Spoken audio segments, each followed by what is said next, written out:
Ra'iisul Wasaaraha Xukuumadda Federaalka ah ee Soomaaliya Maxamed Xuseen Roble uu weheliyo madaxweynaha maamulka Koonfur Galbeed Cabdicasiis Laftigareen ayaa kormeeray qaybta 6aad ee ciidanka xoogga dalka iyo dugsiga tababarka ciidamada xoogga dalka oo ay maamusho dowladda Ingiriiska.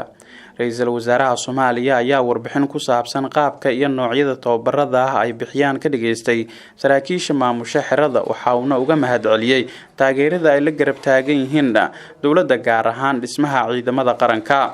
Mudane Maxamed Xuseen Roble madaxweynaha Koonfur Galbeed ayaa sidoo kale kormeeray xarunta qaybta 6aad ee ciidamada xoogga dalka isagoona sidoo kale warbixin ka dhageystay taliyaha qaybta 6aad Cabdicasiis Xasan Maxamed Laftigareen ayaa waxa uu warbaahinta uga xog waramay xaaladda dhabta ah ee ka jirta xeryaha ay booqdeen maanta isaga iyo ra'iisul wasaaraha.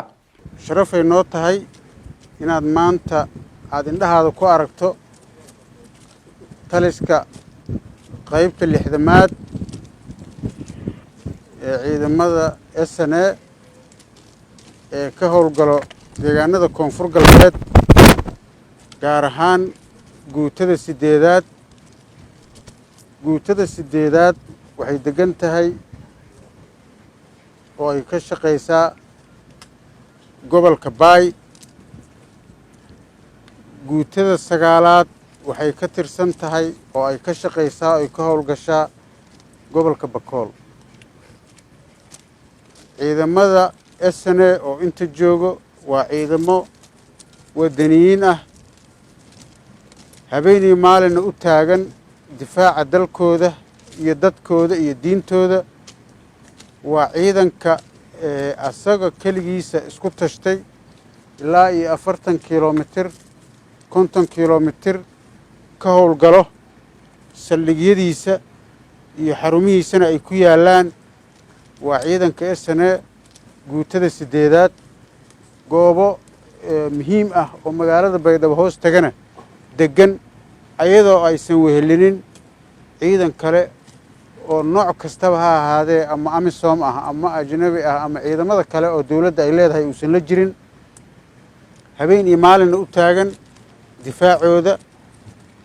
mudane ra'iisul wasaare ciidankan inta aan joogay 2 sano si fiican oo qurux badan ayagii saraakiishaba oo mas'uuliyad ku jirto yay uga shaqeeyeen deegaamadan. laakiin waxaa jirta baahi badan oo ciidanka ay u baahan yihiin oo ay horay uga sii socon lahaayeen haddii ay heli lahaayeen deegaanada iyo jidadka cadowga uu haystana waxay awoodi lahaayeen inay xoreeyaan haddii baahiyaha jirta la dhammaystiro. haddana dadaal fiican bay wadaan.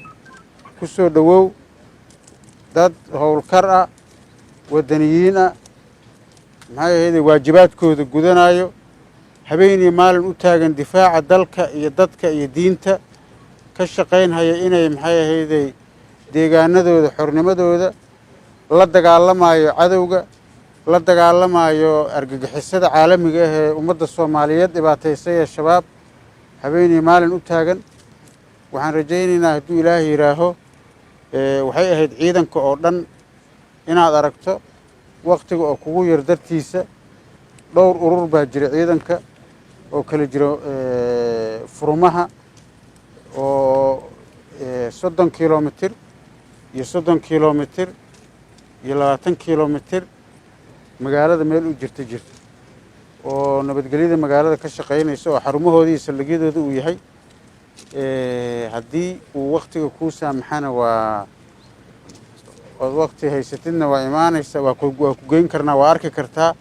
haddii hadda aysan suurtagal ku ahayn mustaqbalka marka dambe oo soo noqotaad insha Allah yaad booqan doontaa. aad iyo aad u mahadsantahay. aad baan ugu faraxsanahay la kulanka ciidanka. fariintaadana way gaarsiin doonaan saraakiisha iyo taliyaha qaybta iyo taliyaha guutada iyo taliyaha ururada kalena waa la gaarsiin doonaa iyo ciidanka jooga furmaha. Ra'iisul Wasaaraha Xukuumadda Federaalka ah ee Soomaaliya ayaa waxa uu u ballan qaaday ciidamada inay heli doonaan xuquuqdooda joogtada. waxa uu ugu laab qaboojiyay inay ciidanku ay yihiin kuwa kaliya ee dalka u taagan isla markaana u diyaar ah inay difaacaan qarannimada Soomaaliyeed.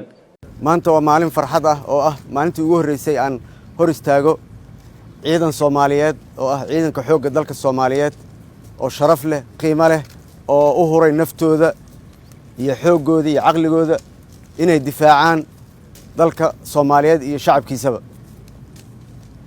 waxaan idin soo gudbinayaa salaan adinkaga wada madaxweynaha Jamhuuriyadda Federaalka Soomaaliya Maxamed Cabdullaahi Farmaajo oo aad iigu soo adkeeyay inaan salaantaas idin soo gaarsiiyo waxaan idin leeyahay dalkan cid aan idinka ahayn uma maqno cid aan idinka ahayn ma difaacayso cid aan idinka ahayn front ama ma joogto xuduudaha shacabka Soomaaliyeed geesinimadiina awoodiina muruqiina ayuu ku seexdaa wayna idin ogyihiin sharafta aad leedihiin iyo karaamada oo ah inaad cadawga ka difaacdaan shacabka Soomaaliyeed meel kasta uu joogo shacabka reer Koonfur Galbeed gaar ahaan magaalada Baydhabo ciidanka jooga igaarkiisana waxaan leeyahay hambalyo iyo kuwa banaanka kala jiro waa ku faraxsanahay sida geesinimada leh oo aad u difaaciysaan dalkiina walaalayaal rag iyo dumar waxaan idin leeyahay hambalyo qalbigeena waa idinka warhayaa waxa aad dib iyo u maraysaan qorraxda iyo waa difaaca dalka Soomaaliyeed waa mahadsantihiin ilaahay garabkiina ha galo annagana garabkiina ayaan taaganahay har iyo habeen adinku seexanaynaa idinkana nagu seexda aad ayaa u mahadsantihiin Yusuf Maxamed Axmed SDN TV